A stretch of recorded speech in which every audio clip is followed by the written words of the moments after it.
deliberately and consciously, because in that format we have been given the choice. We choose.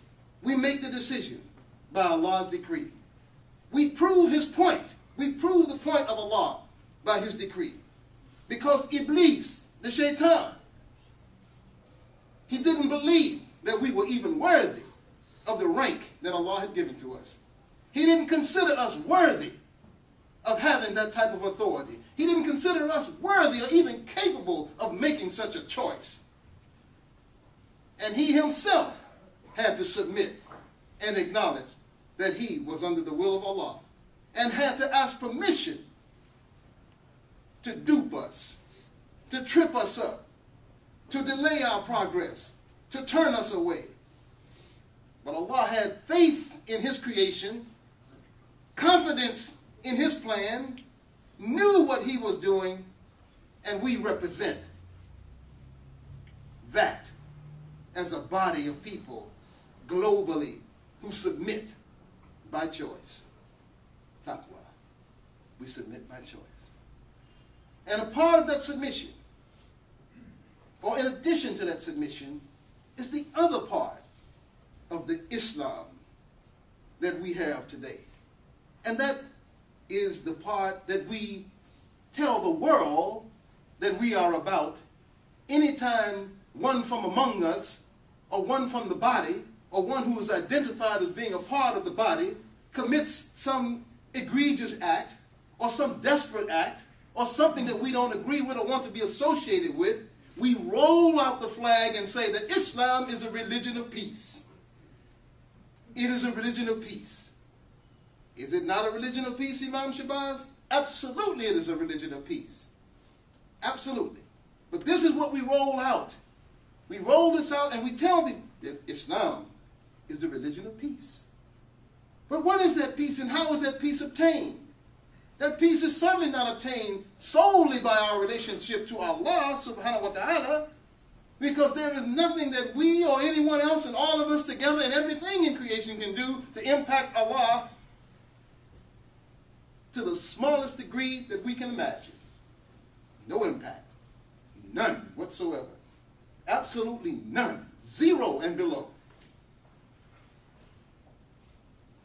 The peace that we speak of, its mechanics, its methodology, its systemic impact is seen when the individual who professes this belief system is first of all at peace with him or herself. Him or herself.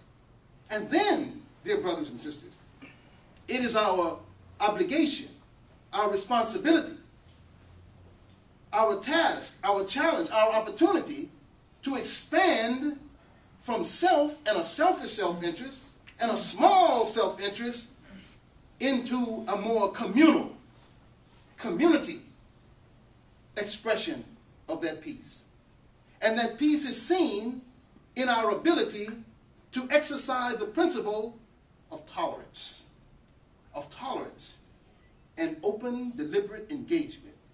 Peace not only with oneself, not a selfish peace. And that goes for individual, that goes for family, that goes for neighborhood, city, state, community, worldwide. There is a need, there is a responsibility, there is an obligation to pursue this part of Islam, to promote this part of Islam through the engagement with others. And the tolerance, not the diluting of the faith, but peace can be had not only with oneself, but peace must be obtained by the way that we engage with each other and with others outside of ourselves. And this is the wonderful demonstration that we see in the Hajj. In the Hajj. When we make the Hajj, and those of us who have made the Hajj know and understand that when you make the Hajj, it is far from an easy thing. It is far from an easy experience. It's a very trying experience. Because in that experience, though we have the same objective, we are there for the same reason, there is a degree of selfishness that is by nature inherent in the Hajj, because the slave is running for the master. The slave is running to seek pleasure of the master. But the slave is running to seek pleasure of the master in the company and in the competition with other slaves. And so the emotions can run high. The feelings are high. The expectations are great. And sometimes there's a lot of pushing and shoving and stepping and moving, and the interest gets locked in on my interest, what I need, what I want to reach. And sometimes we have to stop and realize that in order for you to reach what you want, you have to be willing to give someone else what they need.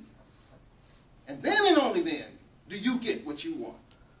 Maybe you have to step back from the Kaaba and let somebody weak go in ahead of you.